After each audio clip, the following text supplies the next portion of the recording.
Welcome to Eventful Endeavors, secrets to crafting the perfect celebration. If you're planning an event and looking for useful tips from industry experts, you're in the right place. So get ready to take some notes and we'll dive right in. This is Eventful Endeavors.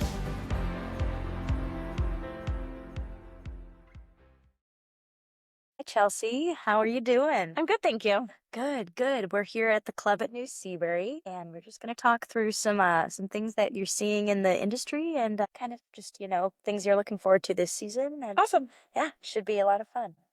To get started off with, what are some trends that you're seeing in the wedding industry lately? Different colored dresses for bridesmaids. So maybe like one hue, but different, everybody wears a different dress, or we've seen a lot of different patterns in dresses. So that and different bouquets, having different flowers, and then maybe having like the bride's bouquet have all those flowers in them. So making it kind of fun and different for, like every individual bridesmaid is, part of the bride's life, but in a different way. So kind of like individualizing them, if that's a word. That's amazing. Giving everyone their own personality and then combining it into the bouquet. I love that. Yeah, so that's fun. Yeah. Mhm. Now, what about some things maybe you've seen couples do that you think are kind of cringeworthy or that you wouldn't recommend? If it's like cringeworthy, but one thing that we don't see too often and people kind of like, I don't know, question it, is still like the bouquet and garter toss. You don't get that a lot anymore. Right. And it depends on your venue too, because when you're throwing said things, you don't think of the surroundings. So Right. I actually had one done last year at our other venue,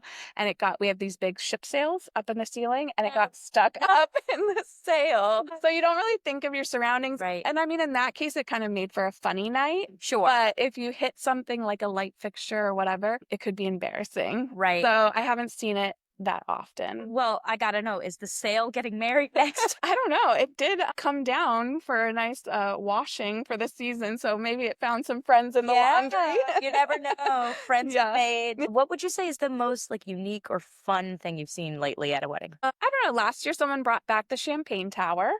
Oh, So wow. with the old like coupe glasses, and then it kind of involved the crowd because you don't actually know or realize that you have to use quite a bit of champagne for that Huh. because you have to fill the top completely for Right. it to flow down. So then it became kind of like a crowd pleaser because they got to come up and like also help pour all the champagne. Oh, that's So fun. kind of they opened the first one, but then like parents and grandparents, they kind of like helped. So that was a cute thing that like came back. That's cool. It gets everybody involved. Yeah. And everybody gets their little. Yeah, because it was taking a little bit longer than they expected. So kind of made for like a fun crowd thing. That's awesome. Yeah. Now, what about advice maybe that you have for new planning people, like someone maybe who just got engaged? Mhm. Book, I would say, your band or DJ and your photographer first. You don't really think of it, but they can only do one event at a time versus your cake or your flowers that might be on Pinterest a lot, like different, design. Right. Those people can do multiple in one day. Yep. So I always say like book your photographer, your videographer, your DJ first or band, and then go from there. I think that's great advice because sometimes people don't know what to do when, which thing to do first. Yeah. And it's helpful to think about, what those vendors are able to do per day. Yeah. That's really helpful. Now, what would you say makes the club at New Seabury like really unique? I think just kind of our views and our surroundings. So we have two locations, one here at the country club that overlooks our golf course. And people find it really fun because you get to take a golf cart ride because Oh, that's right. you still get beach photos here, but it's a little bit farther away than our other location, the Pompanesett Inn, where the water's just steps away. So here it's fun because you get to take a golf cart ride That's and right. go down. So some people who are golfers here for the golf course find it really fun that you can go out on the course, take photos, bring your clubs, take a shot with the tee, with the golf clubs on the tee and stuff. So that's really fun. Oh, that's cool. So Yeah. people who are members here or people who just enjoy golf Mhm. would get a kick out of that. Yeah, Mhm. that's cool. Now, in terms of your current availability, how far out are you guys booked right now? So we still have some small random dates for 25, but we are booking into 26. We are at a kind of special kind of crossroad where we are just moving ownerships. And so Whereas some people are already asking for 27, we're kind of on a pause, which will, we're in the final stages, which is nice. So hopefully we can unpause soon. Right. So basically for us, 26, I guess, Okay. long story short. Gotcha. Now, in terms of like average event size and cost, what are we looking at here? So both of our venues, we fit up to 200 guests. Cost-wise, it really changes depending on the month and the day of the week. Sure. So something, it could be in the off season as simple as like 30,000 to in season, depending on how many guests, you could go even up to 60. Okay. So it really just depends on how much fun you want to have, Right. and what kind of menu and guests and everything. And time of year. Yeah. A lot of different variables to think about. Now, do you have a cancellation policy? So any deposit we take is technically non-refundable. Okay. So it depends on the situation. I would think if for some reason it was a reason that you had to just postpone, then the money would go with you. But if you were to cancel your wedding, then anything you put forward just is kind of eaten up. Okay. Yeah. Gotcha. So that's, I guess, the cancel. Sure. Do you have a in-house catering or? So we do all food and beverage as well as day of planning. So we, myself being one of the catering managers, we show you the space, sell it to you, plan with you along the way, and then we're here to execute it the day of. And then we have plenty of bartenders and chefs as well as a banquet staff that takes care of that day of planning. Everything but the wedding cake. We just don't have a baker that does a tiered wedding cake. We do other small desserts, but we leave that fun stuff for our local bakeries. That's awesome. Yeah.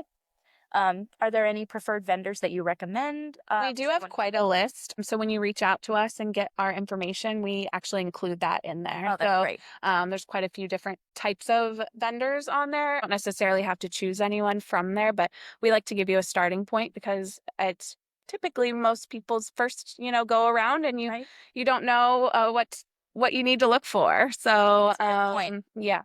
Cool. Yeah. Do you have a bridal suite?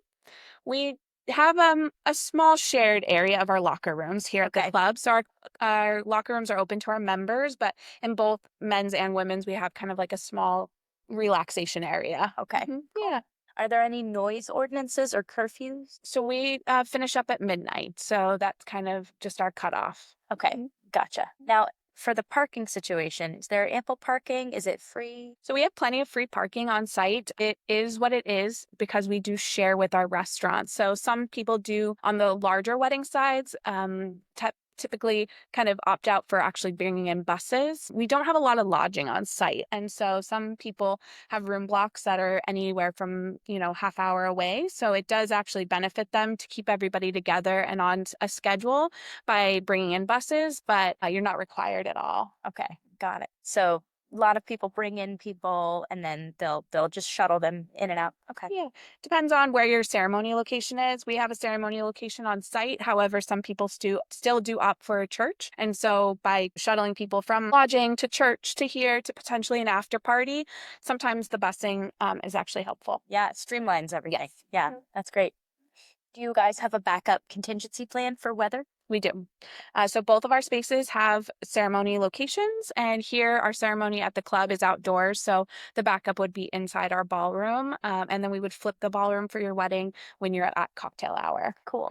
And over at the tent, it is what it is. So the ceremony is in the tent. You have cocktail hour in another area, and then we're flipping where your ceremony was to dinner. So it's kind of all one area at the Poppy. Cool.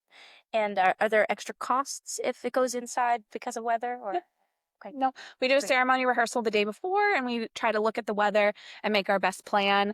Obviously, Mother Nature loves to change her mind. Right. So if anything happens overnight, early morning, and we need to flip-flop, we still are able to do so. Cool. That's great.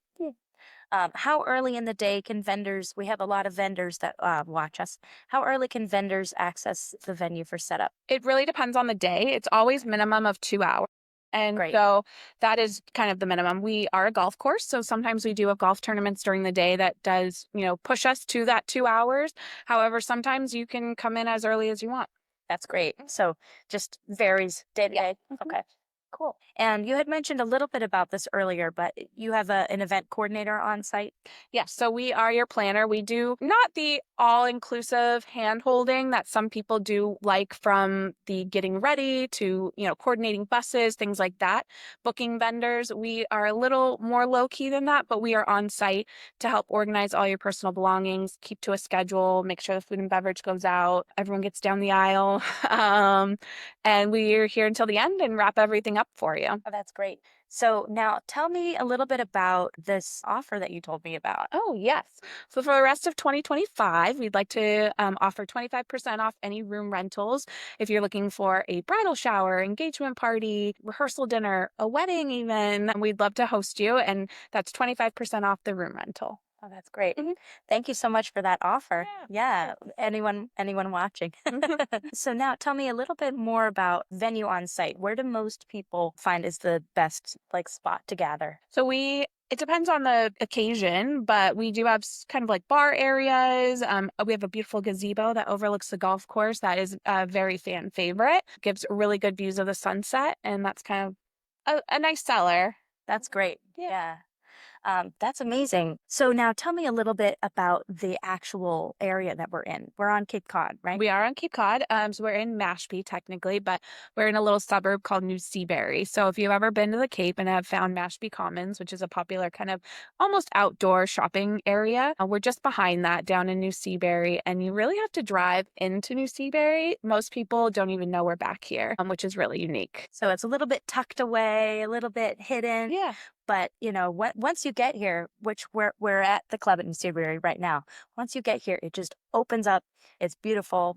Yeah, we have 2 different pools. We have 2 golf courses, beaches. For members, 5 restaurants, one of them being open to the public as well, a beach club. So there's a lot back here that you don't even know. Tennis and driving range, there's a lot. Wow. Sounds like no one who comes here is bored. That's amazing. So in terms of when you see brides come in, what do you find that they ask you most frequently? They're so worried about the timeline, and you should leave that to your planner and enjoy the day. That's another pro tip I would say. Just take it all in, take a breather, and trust in your planner, because they nitpick about the timeline and making sure that everything in their ideal, list gets checked off. But they also stress about typically how much dancing time they get. Right. And if you leave it to the planner and not nitpick, you probably will get more dancing time, because just lean on them on what the venue is comfortable with. That's cool. Yeah. What are you seeing most for entertainment?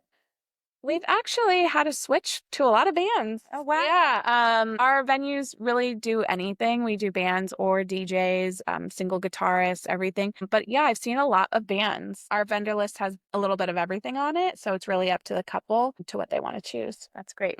Any advice for maybe the families of couples that are watching? Just listen to the bride. That is great advice. Because sometimes there's something that she really wants. And I don't know, some people kind of nitpick about the money or something, but listen to the bride and see what she wants. She's always had a little girl's dream of what she wants to look like walking down the aisle, or who's there with her. So listen to the bride and groom. I guess I should say listen to that groom too. Groom, right. It's his day too. It's his day too. Yes. The main point of contact prior to. So we are a team of 3, and you can reach out to anybody. Jennifer's our director, and then myself and my coworker Kelly. All 3 of us execute or sell, plan, and execute. That's awesome.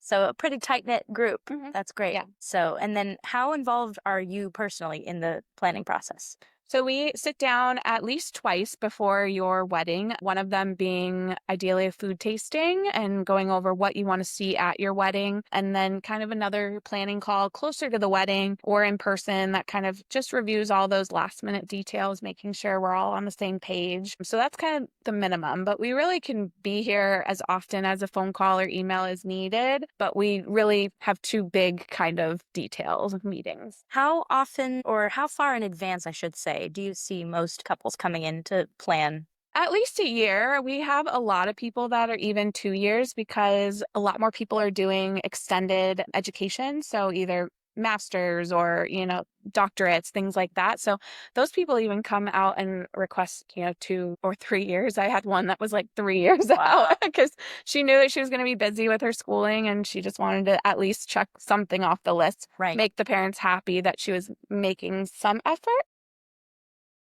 So it really depends, but usually a year. A year? Yeah. Okay, give or take. Yeah. Yeah, that's what we see a lot Yeah. too. Yeah. Mhm. Oh, that's great. And now in terms of like the different spaces, I know you had mentioned that you guys have, a golf cart that people can use. Is there Mhm. golf course access like for pictures, or is that all on the For beach? pictures, yes. Limited on the course depending on how many players are out there. Both venues have beach access, and then it just kind of depends on the time of year on what goes out on the course, or even the putting green or something like that. Got it. Yeah. So now tell me about like the maximum capacity. You had said 200, Mhm. right? Is that for Yeah. both ceremony and reception? Yes. So we currently max out at 200 or up to 200. We don't have a person minimum, but we just have a person maximum. That's so cool. When people ask for your vendor list, do you find that people usually are booking off of that list, or do they come in with their own ideas? No, we do get a lot of people off our vendor list, which is nice because they're here most often. They know kind of the venue itself. They don't have a lot of questions for setup, or they even have our personal cell phones and can be like, "Hey, can I come and drop some stuff off earlier?" Right. So it's really nice if they do. However, it's not required. Okay. Do you have a mandatory gratuity? So we have 14% that's already included. You're more than welcome to add more or leave it as is, but we do build in a small baseline. And what's the deposit amount? Whatever the room rental is, which changes on the day of the week and the month, but whatever the room rental is would be your deposit. Got it. Okay. Mhm. And are you seeing most people still booking on a Saturday? Yeah, I would say Saturdays do go first, then Fridays, then Sundays, but we actually are getting into some non-traditional days. I've actually had a Thursday and a Monday book. Oh, wow. So yeah, it depends like on kind of the time of the year based around the holidays too. If you see like a long weekend or something, you might get a non-traditional day. That makes sense. Yeah. What kind of flexibility do you have with guest count in case it changes? So typically we like them 2 weeks before. Really, we can go a week even out, but 2 weeks gives us time to help you kind of look over your seating chart, make sure everything's okay, get any allergies to chef if he has to make a specific dish. And then, if anything changes, it's usually a week out. So you said you do all the food and beverage here. Do you have any food that's like the most popular? Anything that people ask for? We have a little, it's not a rowboat, but we actually have a boat for our raw bars. So people Fun. love it because it's actually kind of like capey and you see the seafood displayed out on something fun. That's great. Yeah. That's so Cape, like Mhm. personality Yeah. vibe wise. Yeah. Mhm. That's awesome. So do you have any other advice for couples, maybe somebody who has been trying to plan for a long time, hasn't gotten their venue yet? Mhm. What would you say to that bride? Come and see us.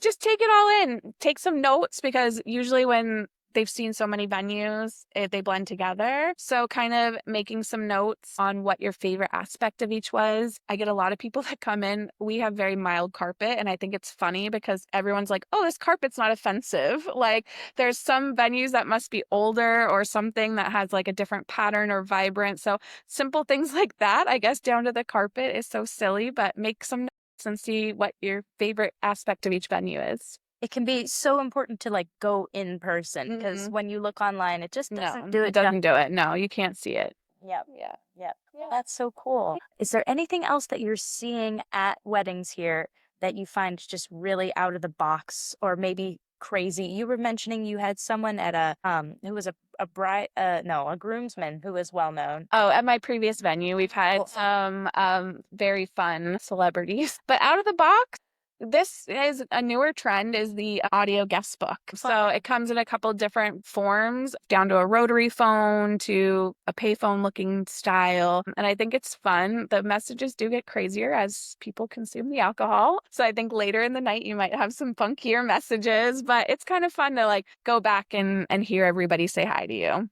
So that's kind of like different. That's really, really cool Yeah. because you can go back and you'll always have that to listen to. Remember how everybody was on the day. Yeah, exactly. That's awesome. Yeah. So before we wrap up, just anything else that you can think of that you would want brides to know or couples to know about? For our venue specifically or in general? Anything that comes to mind. I don't know. I love making people happy. That's my favorite part of the job, is just like making their dreams come true. So I'm hoping that whatever venue that they choose, they have a very good person on their side and listens to them and makes, the littlest things, whether it be a crazy garnish for their signature drink or, making sure grandma's picture is in the right spot. I don't know, something like that. But I just really enjoy, every wedding is different because everyone has a different idea. So I really enjoy making those ideas and dreams come to life. I don't know. That's really cool. Yeah, it's a fun job. I don't get bored. Every bride, every couple is different, Yes, right? yeah. Yeah. Even on Cape being very blue and hydrangea forward, it's still not the same. Everybody kind of like finds their own vibe. People put their own spin on it. Yeah. People bring their own personality. Yeah, which is nice. That's so cool. Well, thank you so much for Thanks. doing this. Yeah. Yeah, it was fun. Yeah. Oh, good. All right. Well, we will get this sent out to you. And thank you so much for coming on. Of course, yeah. Thank you.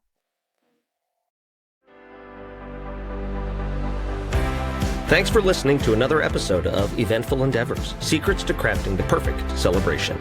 We hope to have left you with some actionable ideas for your own event. If you like the show, please subscribe and definitely leave us a review. We read every comment. So until next time, happy planning and see you soon on Eventful Endeavors.